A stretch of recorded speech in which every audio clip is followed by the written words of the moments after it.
그런 식으로 뭔가 새로운 것들이 이렇게 나올 수밖에 없는 그런 상황일 거야.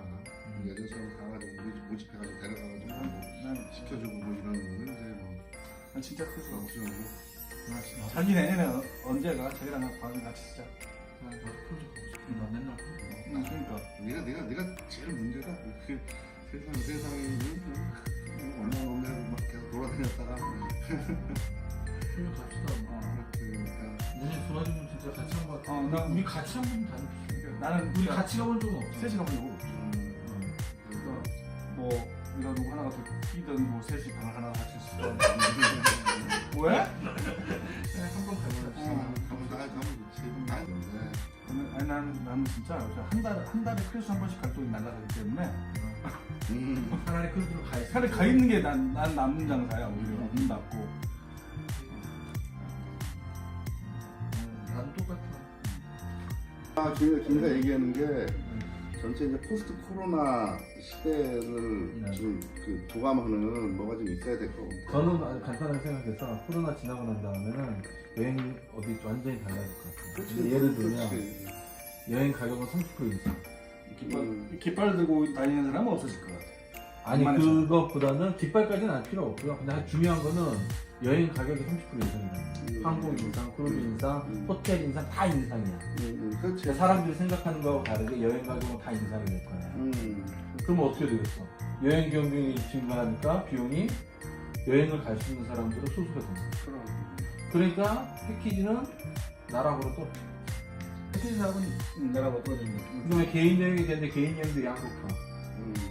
아주 럭셔리한. 가게 가면서 아니면 개인이 그냥 알아서 가는 사람, 배낭여행으로 다니는 거 이런 식으로 될 거라고 생각을 해요.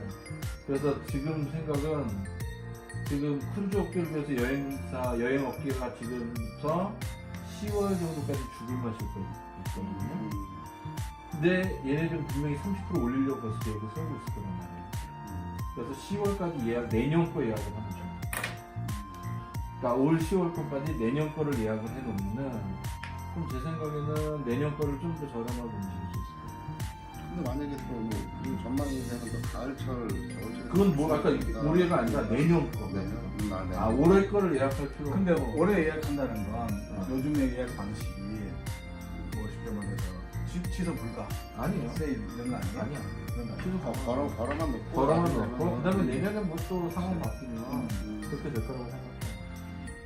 나도 그건 맞는 거 같아. 있는 거 같고 옛날 박리담에 이것도 이제 힘들어지고 그런 면에서 크루즈도 괜찮지 않을까요? 크루즈도 소형화될 거예요. 크루즈 소형화되고 소형화되죠. 나쁘진 않을 것 같아. 그러니까 크루즈도 대형 크루즈보다는 이제 디럭스 럭셔리 같이 조그만 크루즈 있잖아요. 그런 형태로 움직이는 걸로 바뀌겠죠. 대신에 여기 또 이제 보면 뭐 이렇게 우리가 뭐 어디 아프리카 가면 말라리아 주사 맞듯이 건강 진단서 같은 거 제출하고 뭐 그런 거 다 해야 되겠지. 그 시장님의 은혜를 입어서 나만 입은 게 아니라 와이프까지 입어서 그 70만 원씩 2번 주잖아요. 나 와이프에서. 그거 신청했어요? 당연히 신청했죠. 형 신청하니까 나는 모르겠어 정보를. 아니 알려줬잖아. 내가 오늘 알려줬어. 그치, 70만 원씩 모르지. 신청하는 거.